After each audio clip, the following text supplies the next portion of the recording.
We can say that this year, first big spoiler is that we've got a new stats provider. So we're working through some of the implications of that at the moment, but we're looking at joining Rugby Pass to give us more detailed stats than we've ever had, ever before by a long margin. So we're hoping that we have information like post-contact meters, reasons on why people have been penalised in scrums, how lineups have been lost. So rather than, for instance, in the old school format, we had, an equation based on time and scrums won or lost, we can actually award the exact front rower exactly what they deserve for the performance in the scrum.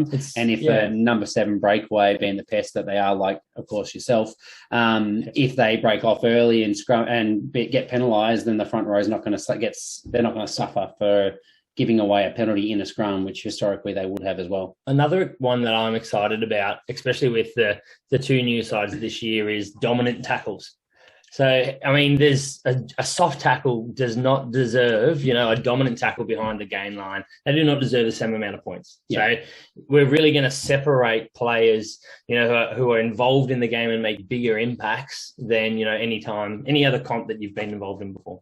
And I think probably the player that's the happiest they're not around with these new stats is Nick Phipps, because I think we've got bad passes in there now as well. Yeah. So that would have just demolished his scoring. But some exciting things to come anyway. We're going to nail those down and talk about them a little bit more next week. The other one that I want to just touch on is the website as well, which Cargie's not with us because he's hard at work trying to put that together.